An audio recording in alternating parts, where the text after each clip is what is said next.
Welcome to Sharing My Truth with Mel and Suzie, the uncensored version, where we bear it all. We do. 1, 2, 3, 4.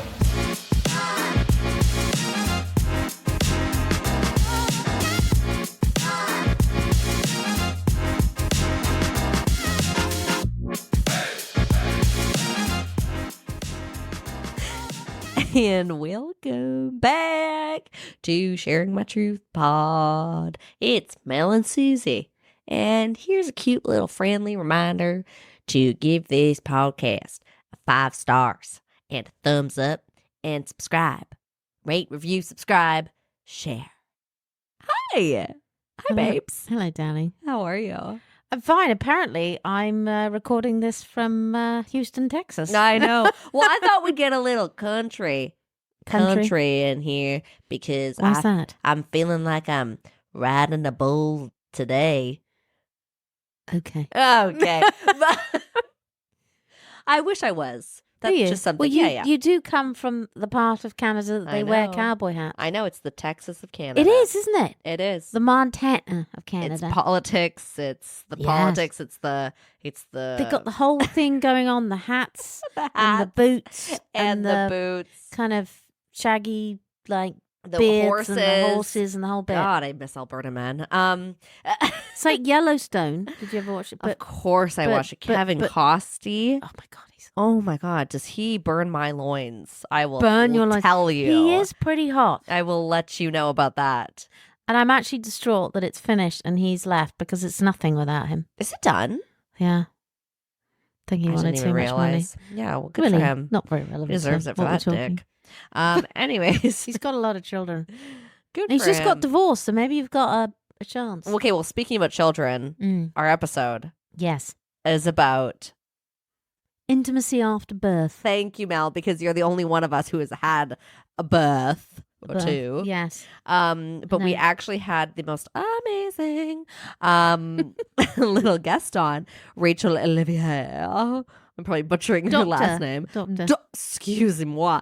Doctor. She literally had a PhD. She's 29. It's wild. I feel like extremely unaccomplished compared to her. Yeah. But yeah, she's amazing. She literally has so much knowledge about sex education, sex in general, just birth, mothers, women. You could ask her anything and she has an answer for it. It's amazing. Yeah. Yeah. I don't know. Yeah, she does. And I mean, it's great that people are talking about this stuff because they didn't. And I'm not sure how much they are doing at the moment, other than I don't know how many Rachels there are out there. But I don't think it's like anything. When you have a baby, you don't think about all this stuff. It's like anything in life. It happens and you're like, oh, okay. What does this mean? Where do we go with this? And intimacy and sex after birth is not high up on your list of priorities. No. It's pretty far down. Because I mean, obviously I am not a mother. No. But... No, no, you are not. No, I'm not. But except for a doggy mummy. Yeah. A chien. Very good. A chien. A chien. Yeah. But okay. A chien. Yeah. Practicing my français. But I can't even imagine a penis inserting my holes after giving birth to a watermelon. Yeah. That is insanity. Yeah. And, people, I mean, my 2 children were quite big, 8 pounds 9 and 8 pounds 6 for my size. Yeah. But I've had friends some of my friends, their babies, one of my friends had a 10 pound, one of my boys was 10 pounds. And she had a vaginal birth. And, look, I had 2 cesareans, so I didn't have the kind of splitting of the hoo-ha. The hoo-hee. But a lot of my friends did. And it's I can't actually even imagine how terrifying it is when it's happening and then to have it sewn back up. And the reality is, let's be frank, obviously that changes the sensations, the feelings you have down there. Obviously, let's not put too fine a point on it, Suzie. Your hole is different. Yeah. And so obviously I don't think if your partner If you have a male partner, that's not something that he's thought about. Oh, like the feeling for him will also be different. I mean, there are actual practical realities. And then the fact that when you've had a baby, you kind of you hurt physically. You're not like, oh, let's go and run a marathon type thing. Yeah. And having a sort of 8-hour tantric sex session is not what you really, what you want. You can barely have time to have a shower, a cup of tea, and something to eat. So sex is far down that, and then you don't sleep.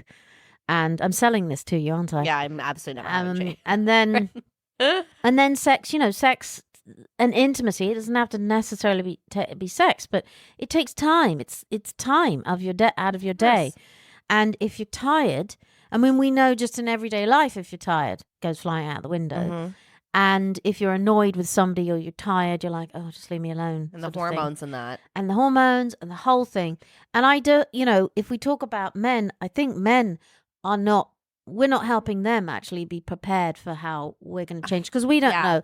So if there was some actual education in, like I had classes like in the States, I think it's called Lamaze. I don't know what it's called here. You sort of have, I think it's the same thing. Yeah. I don't know if they Like do I know. now, but they obviously tell you about the way you might feel, or they did in my day, like how afterwards, and there was a focus on postnatal depression and what, helping with the baby and blah, blah, blah. But nothing prepares you for it. So the having the baby is the shock. The fact that this baby's come out of you is like a mega shock. And then everything else, I mean, sex is just far away. And it can cause, obviously, massive problems. And it can end marriages. It not necessarily at that point, but it can end, or relationships or whatever. It can end them in a very slow, painful way, in a sense. Because the longer it goes on and you don't talk about it, the worse it gets, the more problems you have. Well, and that's why people like Miss Dr. Rachel exist. And that's exactly what she's researching on and what she's done all of her research. And it's amazing like how much more help there is and what a brighter future for sex after birth is. Yeah. And I mean, what I loved about the conversation, and you guys will hear in a moment, is like she talks about masturbation, which I love. And like that was a question of mine, like, is your clitoris even okay after birth? Like that's, and like obviously, like, do you even get horny? Like there's just so many things after birth that I'm sure change, but like you're a human and like obviously you want to be touched still. Like it's crazy. I just can't imagine. Yeah, but no, it's great that people are having these conversations, and I think it leads into all the other conversations in a woman's life, like the fact that women don't know enough about later life, like perimenopause, menopause. They don't know enough about birth. They don't know enough about postnatal depression until it's actually happening to you. And I know it's a thing with women is that we actually don't really care, and we think, oh, that's a long way away. But actually, nothing is really a long way away, and you'll get to it, and it'll happen, and you'll be totally unprepared, and you won't know. But the fact that we're having more conversations that we didn't have in the past, obviously stuff like sex toys and people actually even uttering the word masturbation is much more in the mainstream. It's very helpful for young women, and at least they'll know if they're feeling different and they're worried about their partner, and that they can talk to somebody and they're not actually going mad. And I think that's really important. And even for the partner, I think it can be quite isolating, right? Absolutely. Like they don't know how to help. No, and your love transfers. When you have a baby, you've got obviously less time. Yeah. And it's going into this little human who really, really needs you all the time. So, of course, that shifts everything. And maybe a little bit of understanding of that, which, of course, is very difficult to have until you're actually in the position. Yeah. But, it's great to have people like Rachel who are studying this, who are interested in this, bringing this to fore, talking about this in anything in relation to male and female intimacy or their life or relationships or how they interact with each other. I think it's important in whatever context. No, it definitely is. And here we go. Yes. So you want to up. listen to Rachel, Dr. Rachel Ollivier. Here she is.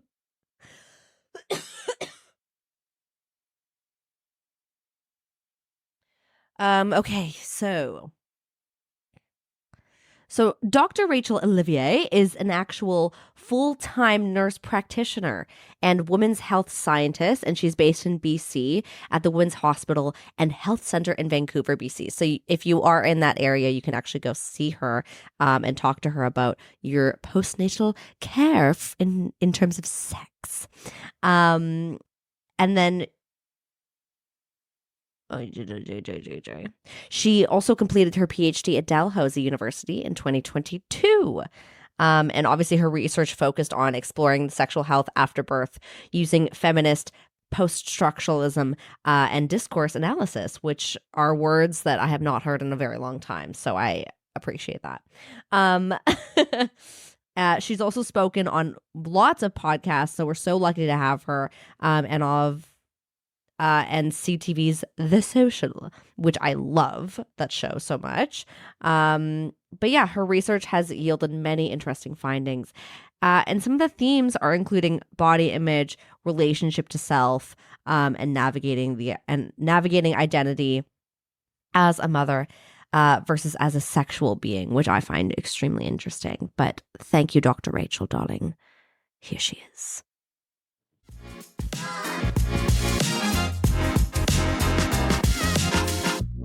Okay, perfect. Well, Rachel, again, thank you so much for being on here. It's such a pleasure to meet you through voice. It's a real pleasure. I know you're extremely qualified and enthusiastic about what you do, and it's such an incredible, inspiring journey to us when we looked you up, and I know you've been on a lot of podcasts, you've been on The Social. It's very cool when people look you up. And if you could you we'll plug you here and they'll plug you in at the end. So if you just tell us your socials for our audience now so they can look at you up while we talk, and then we can do it at the end as well. Yeah, not a problem. So I do have a Twitter account, or now called X. That's at R.A. Ollivier, so at RAOLLIVIER. In terms of any other social media, I'm actually not super present on Instagram or TikTok or anything else. So that's the main one. Yes. Mel, you got to get her on the TikTok. Oh yeah, so get you on TikTok. No, it's fine. I mean, it's not like I'm the only one who's not on yet. No, you're not missing much, to be fair. Garbage on social media. That is so funny. Well, I would love to start. Thank you for doing that. I would love to start with let's just tell us about yourself. What do you specialize in? Because it's extremely important work, and it's extremely interesting to us and to our audience. So if you could just tell us a bit about your background and what you're doing currently.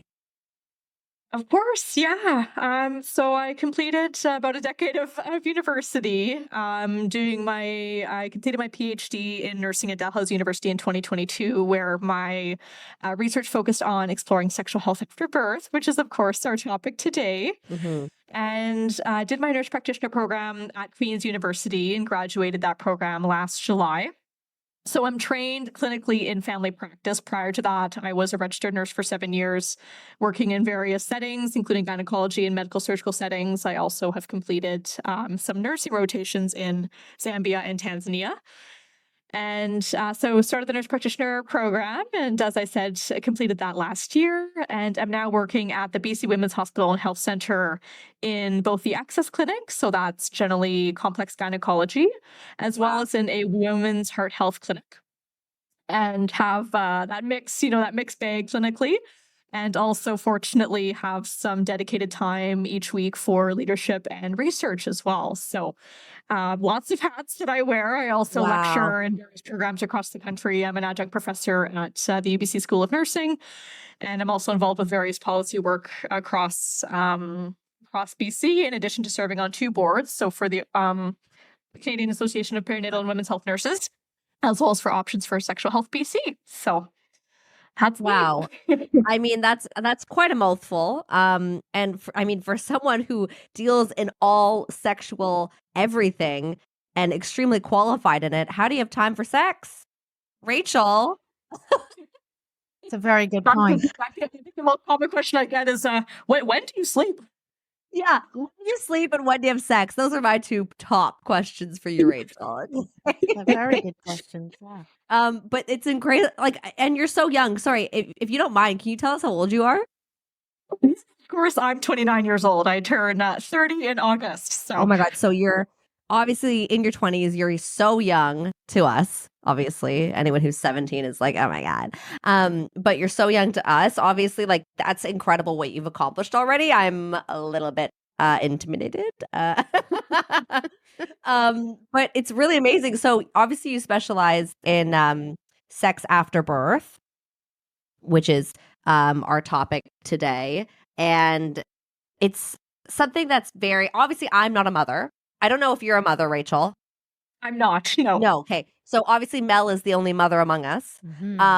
But I mean, I have no idea about this, right? Like all I can imagine is just pain, right? Like that's where my mind goes is like sex after having a child, after a literal watermelon comes out of your vagina vulva, like that is terrifying to me. Like if we can just be full sharing our truth right now, terrifying. So what do you say to the people who when you're like, don't be so scared, it's okay to get yourself and take your time, like what is the first thing you say to that? Yeah, and you bring up a great point because, as you said, I think there is, so much we hear out there, both positive and negative about, sexual health after birth. There are a lot of myths. It's very taboo. So I think it's also what can be part of that fear is just simply having a lack of reliable information about what to expect, what normal changes are, and how there really is such a spectrum within normal, which is, kind of part of where my work comes in. But, I think in terms of, education, preparation, care, it's really nice when we have those sorts of resources available in terms of, having not only education on what to expect, but supports during that time. So whether that's pelvic floor physiotherapy or counseling and again, visits with your primary care provider, whatever it may be, if and when concerns or questions come up regarding sexual health after birth. So, it's difficult to say, what people might be or what they might experience because it's so different, individual to individual. But of course, there are kind of some common issues that people can also have as well. So, yeah, but no, I think a lot of it also comes from just like, okay, where do I even find out what I might expect? Yeah, so.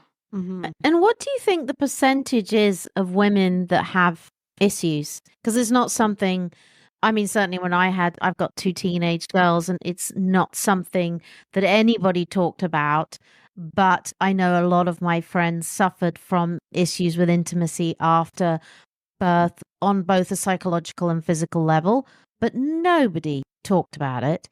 And I wonder what the statistics are. Mm-hmm. And it's a great question. So there are a few studies that have been done. Again, this area tends to be under-researched. But there was a review paper published in 2020 that was kind of, amalgamation of various studies that had been done on this issue. And so rates of sexual dysfunction or sexual issues postpartum can range from 41% to 83% at the 2 to 3 month mark postpartum, and are at about 64% at 6 months postpartum. But what the thing is with this is that even between studies, and when I was doing my doctoral work, really looking into what we know about this topic, is it varies even between study to study and, the context of where the study might have been done, all these other factors. So, statistically, it's kind of all over the board, but we know that generally sexual health issues do tend to increase in prevalence compared to pre-pregnancy. Yeah, so no, definitely, I think something that's on people's minds at that point and something that people are wanting to know about or have kind of their experience normalized in some way when they are having issues. 100%. I mean, just to sort of jump in, because obviously I can really relate to this in terms of having had children, and your body just, I mean, everything goes through so many changes. And my big question really would be, there's men are not aware of this at all. It's certainly, I mean, men of my generation. Yeah, I'm 51, so they find out literally while it's, if you like, not happening, that this is going to be an issue. It doesn't cross anybody's mind that it is actually very hard once you have children for women to compartmentalize being a mother, being a sexual being, being a partner, it's actually quite hard because motherhood is all consuming physically and psychologically. And of course, there's no education for men. So I wonder if that's changed. Is that changing? Is that something that, you do or you look into, if that makes sense? And absolutely, I mean, it's something that is so relevant for, not only the person who recently gave birth, but their partners as well. Mm-hmm. So I think involving them in, those conversations or those, educational sessions or whatever it may be is, critical in terms of helping kind of that understanding on both parts. We are seeing more research come out that is looking at, couples in the postpartum context specifically. Mm-hmm. And a lot of that research, I think is important, but often tends to focus on sexual activities in particular, which is, one component of sexual health that is, of course, important. But, really with my research, I wanted to delve into, what is the actual, postpartum woman experiencing, not only in relation to, partnered sexual activities, but, the physical components, emotional, relational, social, and even sexual activities, again, that are unpartnered. So that was really kind of the gap that I was seeking to fill with my work, was delving into, what is that experience like? How do people create meaning within their experiences? How do they define their sexual health after birth? But no, I mean, there's, again, a lot of work that's needed in several aspects of sexual health postpartum. So whether that research involves couples or not, I think it's all great work that can, contribute to care and to hopefully helping people feel supported during that time. Okay. Yeah. Interesting. No, that's really great. I mean, I think that's the one big thing that we always kind of, and we're talking about it more now, but where it's like women as mothers, we're just like, you got this, girl. And a lot of women are like, I don't got this. Mm-hmm. I really don't got this. I need support. But it's so, we don't know how to give support as communities, as partners. So what is the biggest thing for support postpartum women? There were a few things that came up in my research and that have, kind of been relevant in clinical care as well. But I think having those conversations early and having them be brought up, in any healthcare interactions is helpful, even to just starting the conversation.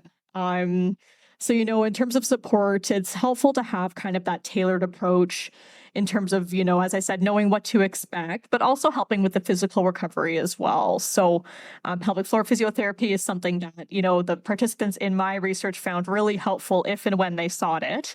But it isn't necessarily accessible across the board here in Canada because it's not universally covered. And so people do have to pay out of pocket. It can be quite costly. So there are still barriers to care in that sense. But in terms of also kind of, understanding things and the changes related to your body, there were some, postpartum women that I interviewed in my research that had kind of their second birth. And so were a bit more aware of, what they needed in terms of supporting their sexual health. So whether that was, an estrogen cream to help a little bit with vaginal tissue health or vaginal dryness, they knew to ask for that or knew that it existed. But I think that is kind of the thing with a lot of these things postpartum is that people aren't even aware that they, are out there. And so if you don't know, you don't necessarily know who or what to ask. Yeah. So that's, I think, kind of the main thing that, I found for people who did have that knowledge of that previous experience, they could kind of draw on that a little bit. But yeah, it really, as I said, is multifaceted as well. So that emotional support from not only their partners, but, other moms as well as someone who can kind of relate to things or that they can talk to about some things that, again, are not really part of normal conversation. Yeah. And then having that support and resource through their healthcare providers who, right now aren't necessarily trained on how to care for sexual health after birth. And that's also part of the teaching that I do in various, nurse practitioner and MD programs across Canada is helping facilitate that knowledge so that if and when people do come forward with concerns, they know, what to do in terms of, perhaps medications that we can offer or other resources down to, okay, what are some things in terms of sexual activities that can be tried to help ease pain or whatever it may be. So there's kind of a knowledge gap on both fronts as well. Okay, so what are the best sex positions after postpartum? It's a good question. So kind of some of the recommendations I often have is, related to perineal sensitivity or perineal tearing that people might have had during the delivery itself. butt? And so that, Okay, in is between. exactly between the vaginal opening and the The people who anus. don't know. I didn't have it. I had 2 cesareans, but I hear it was a lot of fun. Oh God. And the last thing you're thinking about when you have that is anything coming anywhere near you Oh, if you get God. madrid. But anyway, Yeah. Exactly. Yeah. So in terms of that, often where you're facing your hand and knee positions can be helpful in terms of taking some of that contact off the perineum. Mhm. Water and silicone-based lubricants are also, I think, very helpful, especially for folks who are breastfeeding or nursing their babies, because, some of the hormones involved in that can cause vaginal dryness. So it is quite a common issue postpartum. So I always encourage the use of lubricant, especially in that sort of context of being newly postpartum. And then as well, there are things like vaginal moisturizers and estrogen cream that can be prescribed by your healthcare provider to support some of that vulvar tissue health and help make things more comfortable. Another thing is perineal massage. So sometimes kind of massaging the vulvar area or the perineal area prior to any penetrative sexual intercourse can be helpful in just helping things to relax. Because I find foreplay? one of the common myths that's out there Yeah. is, and I hate to use the word, but things are kind of loose after birth, quote unquote, when in fact it can be the opposite. So with those pelvic floor muscles that are supporting the pelvic organs, like the uterus, like the bladder, they're skeletal muscles. So it's the same type of tissue as you would, see in your bicep or your tricep. And after birth, because of the trauma that those pelvic floor muscles have often experienced, postpartum women can often actually have tension in that area. And so, when I talked to a few people in my research, some of them, were having pain with even inserting a finger or a tampon into their vagina because of that tension. And so that's another thing that I think people often have a misconception about. So relaxing those muscles is also something that can be helpful. But are women even and obviously you can say this, but are women even horny after they give birth? How long does it take until you're like, I want to have sex again? I feel like for me, because birth is just such a crazy concept to me, as someone who's not a mother, but just I would just feel so self-conscious and just not sexy. But that's also just me. I don't know. How long does it usually take for these women to be like, let's do it again? Great question. And with this, it can really vary, I think, individual to individual, because as you said, you're juggling new responsibilities as a parent, you're fatigued, you're, really prioritizing baby, and baby's care a lot of the time. You've had these physical changes, all these things kind of coming together. So it is quite common, and we see this in the research as well, of, for people to experience a decrease in their sexual desire after birth. And, some of those issues can last up to kind of 18 to 24 months postpartum. And it's kind of one of those things that I always frame as kind of an evolution of sexuality throughout the lifespan. So it can be something that, ebbs and flows. There isn't necessarily this, time point where you might be feeling, okay, I'm ready to return.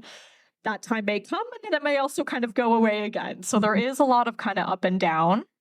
But I think in terms of also that piece of sexual desire, as you mentioned, there's the physical piece, and this was shown in my research, of, kind of having a bit of a different meaning ascribed to your body or certain body parts postpartum. So for a lot of people, seeing their vagina or their vulva as something that's sexual again can be a bit of a journey, because it's sort of like, okay, this is what birthed a baby. This is what's now healing. You might not want anything, being touched down there for quite some time or have fear of pain. And then also the breasts as well, the meaning of, and the use of your breasts in terms of, now you might be nursing a child, might have tenderness there, or, nipple dryness or whatever it may be. So in my research, it really was shown that people do kind of define their bodies differently. And then there's also really that social piece that, the participants in this research illuminated in terms of identity as a mother as kind of being constructed as being in opposition to sexual identity, and kind of how they're navigating that. And we see that, in society more generally, how oftentimes, again, motherhood is viewed as being in opposition to, being a sexual being or having a sexual identity. So navigating that is also, I think, something that is really relevant for postpartum women in terms of kind of redefining not only their relationship, if they have a partner, but also kind of how they see themselves sexually and, as kind of a sexual being. So, yeah, lots of changes for sure going on. Yeah, I mean, from my personal experience and like, my friends and, we have talked about it and it's been sort of very different across the board. I think one of the personally, obviously, and this is zero medical training, this is just my personal observation, is that it's really about you and your partner, and the partner, whomever that is, has to be kind of patient. And I think that is a very difficult piece, actually, because it's not something we talk about. It's not something you're prepared for. Nothing in the world prepares you for a baby. I mean, you think you're prepared, you have the baby, and yeah, it's a whole different thing. And I don't think the piece of like getting the partner more involved, understanding that this may take you some time, like you're talking about, to actually sort of come back to yourself, because it's not just physically you don't feel that great about yourself. I mean, most women just, you don't. I mean, unless you pop right back into shape, you genuinely just don't feel great about yourself. You don't have the time to spend on yourself. That's not really a priority. And you would even feel guilty about making sex a priority while you had a little baby, if you know what I mean. So I don't know if that's part of it, but I think that that's a big piece, that it's not just the woman. The woman has to feel supported by her partner, but also they have to have, the best word I can come up with, a sense of patience that you will get back there. But it's going to be a journey because it's going to a different place. It's going to become a different thing, right? Absolutely. And, kind of with that, I think, yes, that communication piece can be difficult to kind of bring up or, touch base with in terms of, expectations on both ends of, okay, how are we feeling? How are things?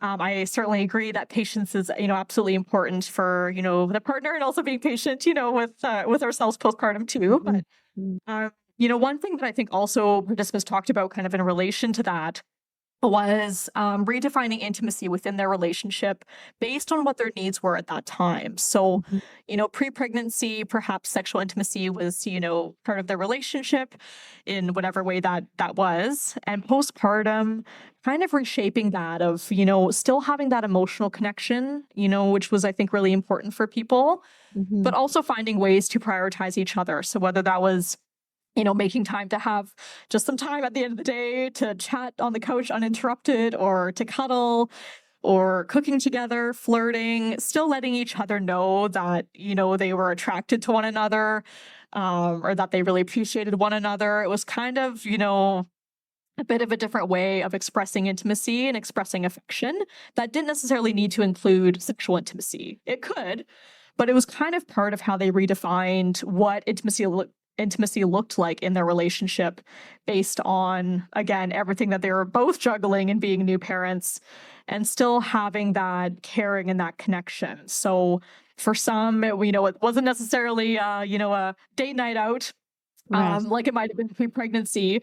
Postpartum, it was sort of like, having that support and, say, having their partner take care of their baby so they could go have a shower, or just things like that still really showed that affection and that caring and helping them to navigate parenthood, but wasn't necessarily, yes, what we would define as quote unquote sexy. Yeah, I think that's important. Can I ask you, like, what's brought you to this? Because, like you said, you're not a mother at the moment, or but it's like, what brought you to being interested in this? A lot of it came, I think, from my previous work in sexual health, and sort of a combination and merging of my interest in maternal health as well. I volunteered as a clinic assistant at Options for Sexual Health BC in Kelowna during my undergraduate degree. And that was my first exposure to sexual health care. And once I started my master's at Dalhousie, I was thinking of a topic for my research and knew I had interest in maternal health and global health. in sexual health, and sort of thought, hey, okay, a combination here might be talking about or looking into postpartum sexual health. And so I, of course, delved into the literature and found that, of course, there were gaps on this topic. I'm sure. And from there, I think really found it was a fit and great combination of not only my research interest, but my clinical experience as well, having worked as a nurse on a gynecology unit at the Educate Health Center during my doctorate. And it's certainly, I think, a passion of mine because it's something that isn't talked about enough, as you well know, and something that really is, I think, important to postpartum well-being overall. Yeah. And this is, relevant to Mel as well, even though she had a cesarean. Two cesareans, pardon me. But do you find that the postpartum sexual health is different from cesareans to like natural births, as they would call it? Do you know what I mean? Just because obviously, like, maybe your perineum is intact. Like Mel, it's perfectly perineum. You're hurting at a different place. You're hurting at a different place, obviously. So have you seen different, like maybe sexual issues with the two types? And this is a question I actually get probably most often from family physicians when I present to them. So again, wonderful question. And in terms of the research that's out there, there have been several studies that have compared outcomes in terms of sexual health between folks who have had a vaginal birth and folks who have had a cesarean section, and really have found no significant difference between those two populations. However, we do know that some other risk factors for issues for sexual health after birth include more so the use of forceps or any episiotomy during birth. So sometimes the assisted deliveries can have more sexual issues after birth, but in terms of spontaneous vaginal delivery versus cesarean, it's about equal on both ends. Again, it can vary slightly study to study, but the overall consensus is that they're about equal. Interesting. No, that makes sense to me because I had one emergency cesarean, so I actually had to do all the pushing, and so it actually does damage down there, if you like. But then I, at the very end, had to have a cesarean, and then I have two children. My second birth, I had an elective cesarean, but I definitely it isn't.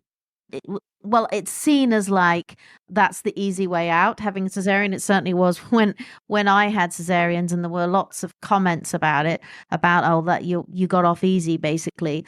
It is actually a different kind of pain because obviously it's horrible. Your pain is in a different place and in your core, right? It's not obviously where you're penetratively where you're going to have sex, but it does hurt a great deal, and it creates in my experience, a lot of self-esteem issues too, having a cesarean, because then you also have a sort of almost layer of fat there because especially if you've had several cesareans, because it doesn't really go away, the muffin top. It's sort of almost worse. So that does make you quite self-conscious. So I think there's different kinds of issues. Obviously, you don't have the issues of having damage to down there, for the lack of a better word, and tearing, which many of my friends had, which sounds beyond horrendous. And at the end of the day, the last thing you're going to want to do is have sex, but and trying to communicate that with your partner so they're not upset, because that can be another thing, that your partner doesn't know what the hell's going on, that you're feeling very fragile, very vulnerable about that area of your life, and finding it extremely difficult to communicate because it's embarrassing. It's a weird sensation. But if there are, professionals like you out there who can actually bridge that gap, who can help women to talk, to say, no, it's okay, we can talk about this. We really can. It is important. It is an important subject, because I think it's sort of diminished somewhat. Absolutely. I think, especially postpartum, there are so many things going on.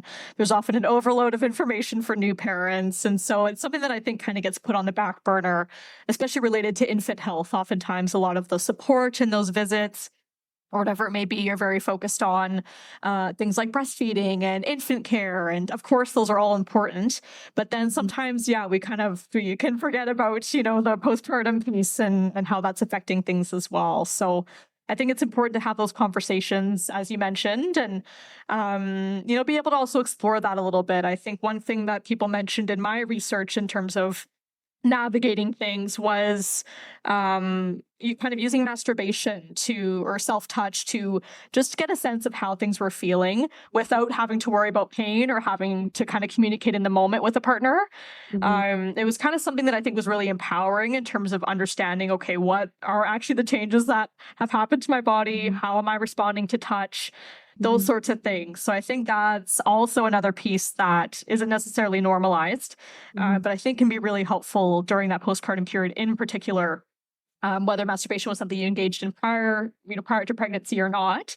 It's another tool to have in your toolkit, right? So Yeah. I was actually just going to ask about Yeah. masturbation because I was like, is that something, obviously, like you just answered it, but does the clitoris ever get, because obviously we're learning now that the clitoris is larger than just the little, pea size thing on your like near your vulva. So, is it like, does the clitoris ever get damaged when it comes to childbirth, or is it usually well intact, if you will?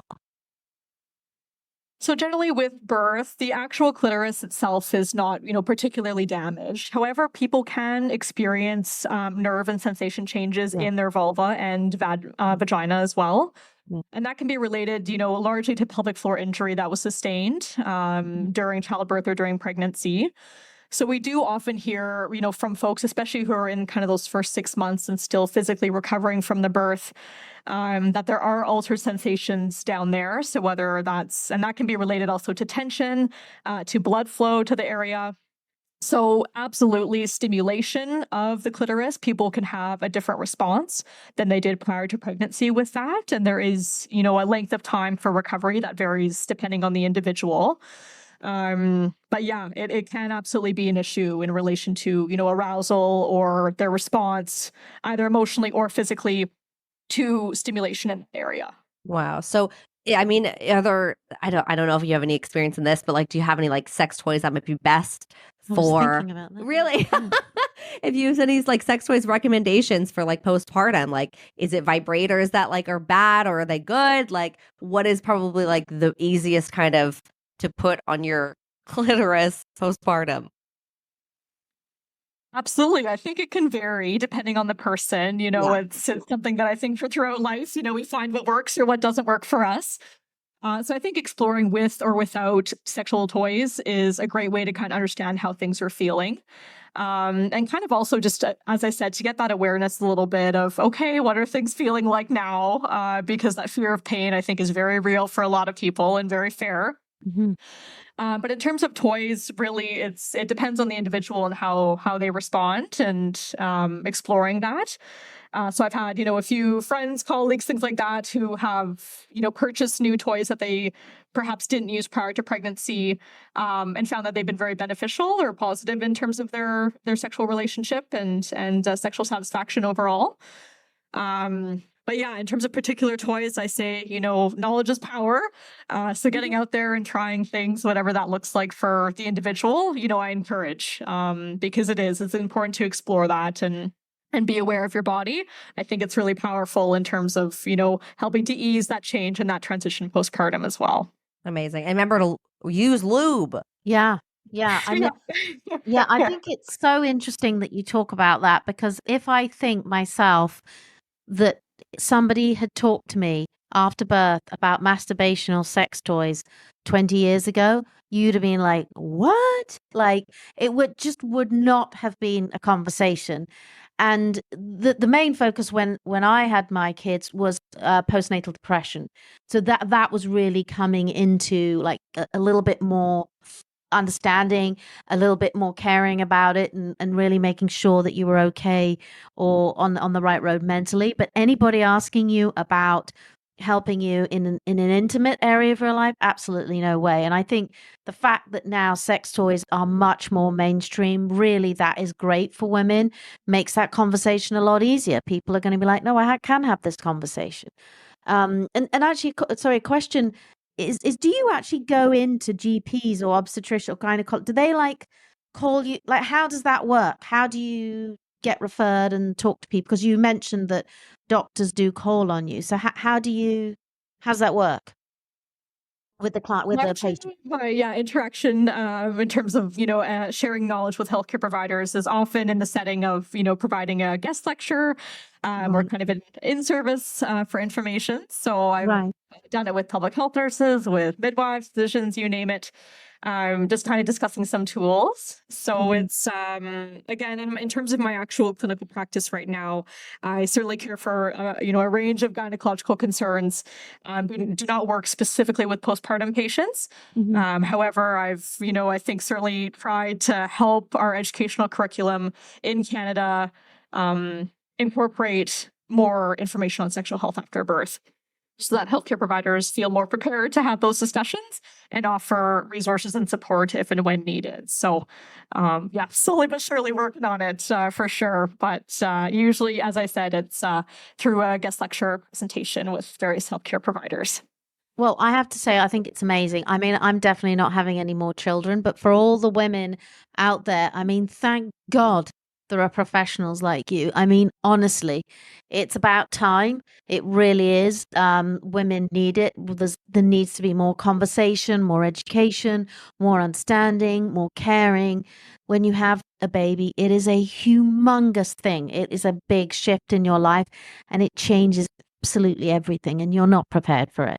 So thank goodness there are people like you with your experience and your education and your knowledge. I'm floored. I don't know what to say. I think, thank God, my daughters, when they have babies, they'll have people like you to consult with, to talk to not feel alone. It's huge. It's a huge thing. I have a question. So sometimes you hear about these like people who like they have children. Their children are literally like 9 months apart or something like that, right? Where they're like they have a baby and then they get pregnant right away. Yeah.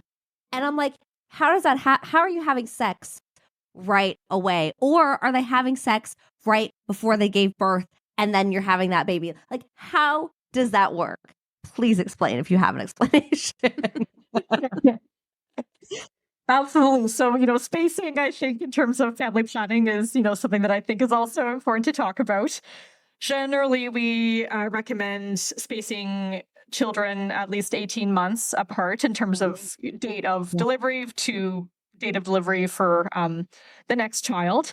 But of course, everyone's different. People have different choices or circumstances. And so, of course, that isn't always an exact science, so to speak.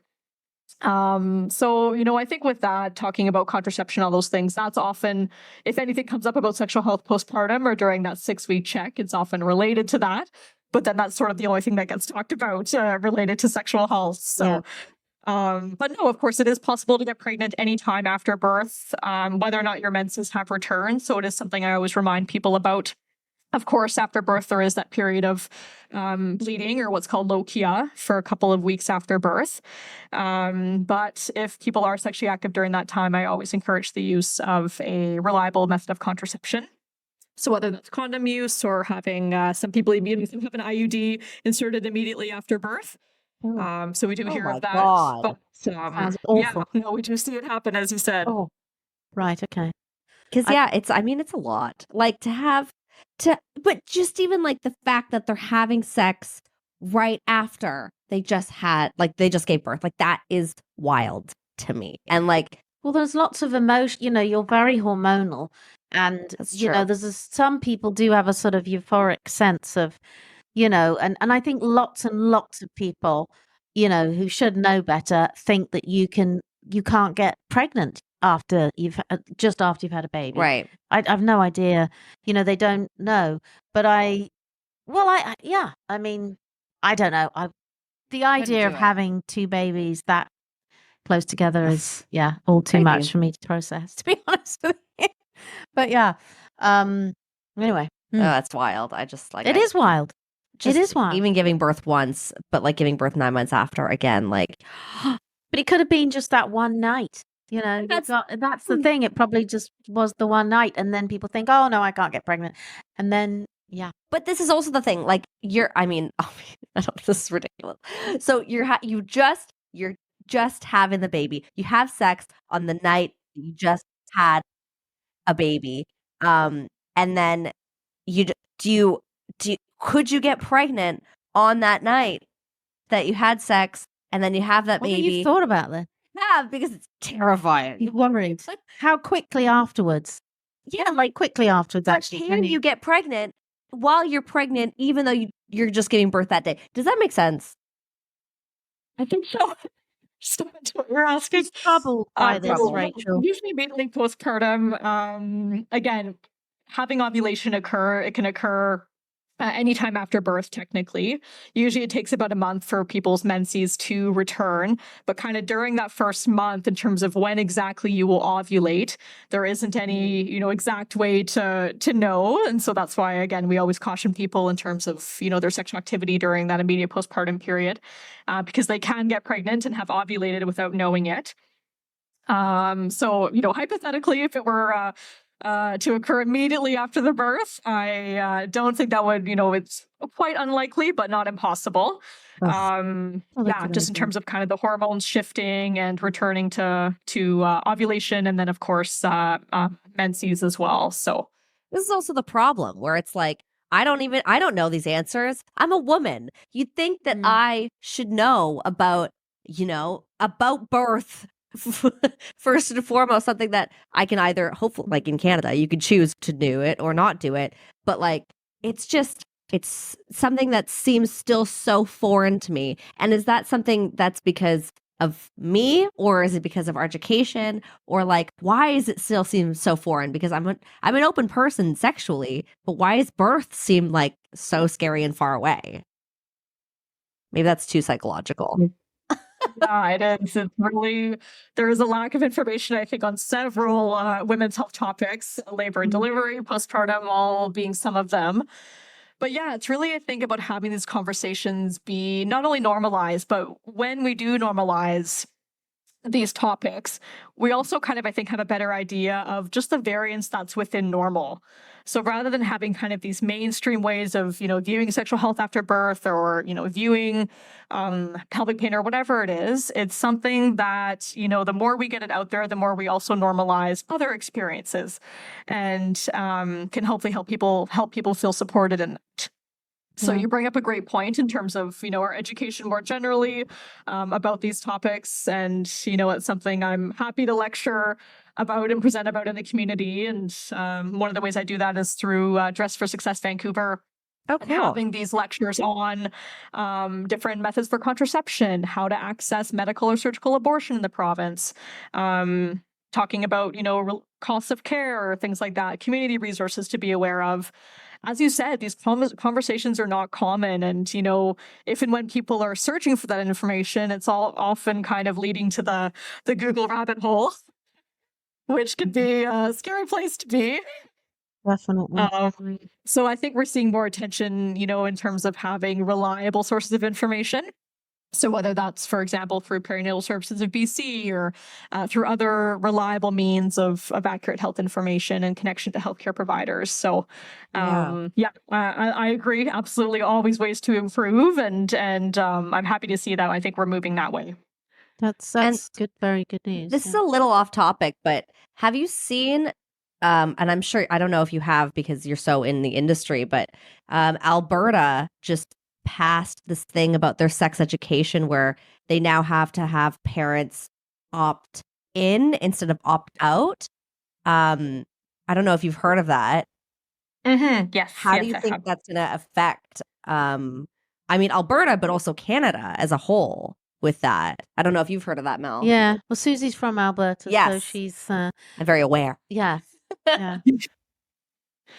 Yes. And no, I think in terms of eliminating those barriers, what's important is that people have access to accurate, unbiased information, so that they have the resources and tools available to care for their sexual health in whatever way that is. And I think especially that comes down to education and access, in our educational systems when people are in childhood and adolescence.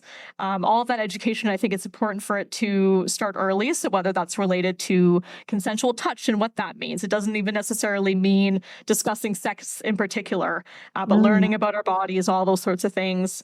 So yeah, I think in terms of access to care, especially for folks who might be experiencing marginalization, who might identify as part of the 2S LGBTQ plus community, I think it's especially important for those folks to have access to care and access to education. So in terms of the changes in Alberta, we've heard, I think, a lot of very vocal advocates arguing against it because we don't necessarily know what people's context is in terms of their, relationship with their family or their parents or with their social networks and things like that. And we can't always assume that that's necessarily supportive. And so I think, again, eliminating those barriers for anyone, but young people in particular, is important so that they feel that they have somewhere where they can feel supported in navigating their sexual health, their gender identity, whatever that may be. So yeah, I mean, really what it comes down to, I think for me, no matter the context, is eliminating barriers to care and to information. And we all, I think, have a role to play in that as healthcare providers, as educators, or whatever it may be. I love that. And is there some kind of all Canadian website? Maybe it's not even government funded, but is there like a Canadian website where you can go to that can explain more of what we need in terms of sex education, no matter your age, and it's not porn? Like, what is that Canadian website, and does it exist? There are a few fantastic websites that are out there, yes. So one of them is itsaplan.ca and sexualityandyou.ca. Those are both run by the Society of Obstetricians and Gynecologists of Canada and have a lot of information about a variety of topics, including contraception. So I always refer people to those resources. Options for Sexual Health BC is another great organization, and I really do believe that. I am obviously a part of it, but they really do fantastic work. So that's another website that really is a great resource for reliable information. Is pro-choice, is queer-friendly. So is a great kind of way not only to have information, but connection if they need more information through the Sex Sense line, where they can ask anonymous questions either by email or by phone and have a trained healthcare professional reply to them or connect them to resources. So, Oh my God, I love that. Yeah, no, there are some great ones here in BC and across Canada as well. So it's it is nice to have that. It just now is having people be aware that they exist and therefore able to reach out and connect if and when needed. And we need you on TikTok. Definitely. Definitely. There needs to be more positivity that in does. sexual health and in terms of feminism on TikTok. Yeah, and more understanding of for women and young girls, that your kind of the changes you go through as a woman, there's a huge evolution. Obviously you're talking about, obviously starting with periods and then babies and then more at my end of things, perimenopause, menopause. And women just don't know about this stuff. I mean, Susie's talking about not knowing about birth. The women of my age who don't know about the perimenopause or menopause. I mean, it doesn't matter along the line where you are. There isn't enough information. And I think if there was more information and better education, I think in the schools, I didn't experience it being great for my girls. I don't think they concentrated personally on the right things or the things that the children could really grasp.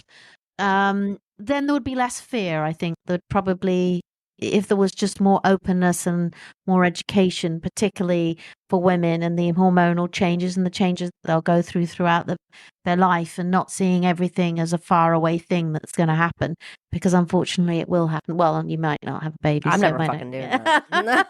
But anyway, education is absolutely key. So it's good that something's being done. Yeah. Anyway, that's Yes.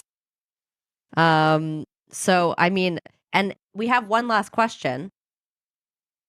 Yes. Okay, good. Sorry, I We wasn't thought sure. we'd if you lost still you for a there.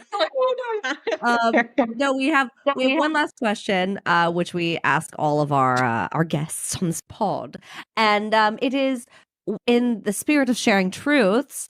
What is one truth you would share to your younger self?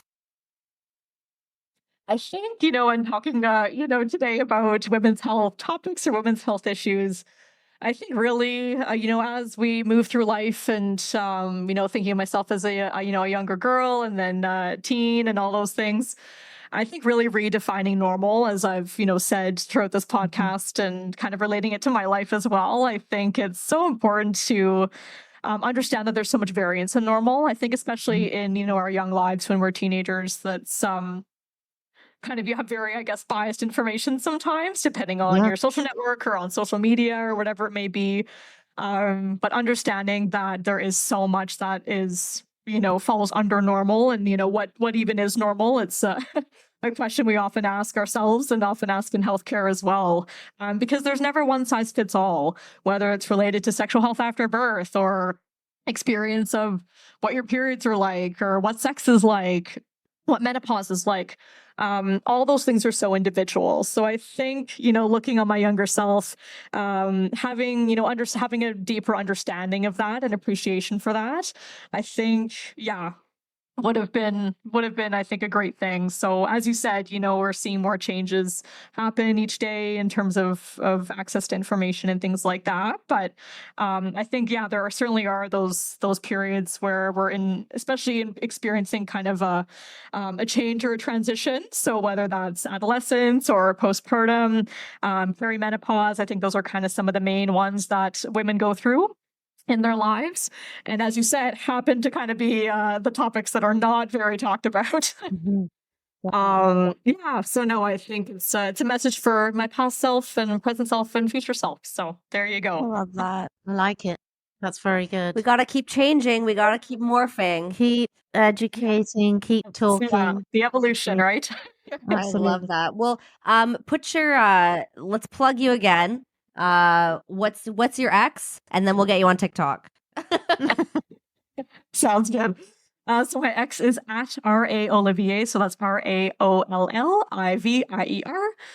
on X. And otherwise, any publications or things like that can be found on my ResearchGate profile. Again, that's the more academic side of things. But if people are interested in looking more into the research, that's available there.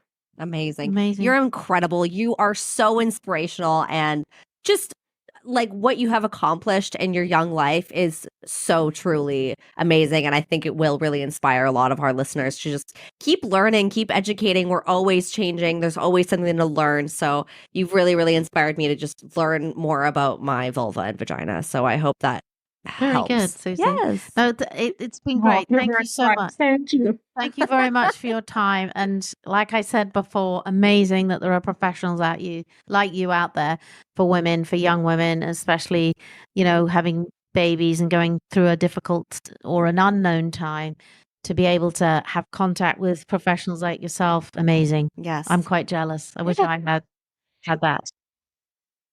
No, And again, hopefully thank you we'll- so much. Yes, thank you. And, hopefully we'll have you on the pod again if we have questions from our listeners about sex after birth. Maybe we'll have a story or something that a listener will share too. We'll have you back on the pod and you can answer that for them as well. Absolutely. That sounds Amazing. wonderful. Okay. Amazing, Rachel. You have been so incredible. And we can't wait to talk to you again soon. Thank you so much again for taking the time. Thank you so much for your time, Rachel. All right. Thank you both. Thank you. Bye. Bye. Bye. Thanks so much for listening. Please rate and review this podcast and follow us on social at Sharing My Truth Pod, and leave us a voicemail on our website, sharingmytruth.com, to share your stories and experiences with us. We'll see you next time. Bye. Bye.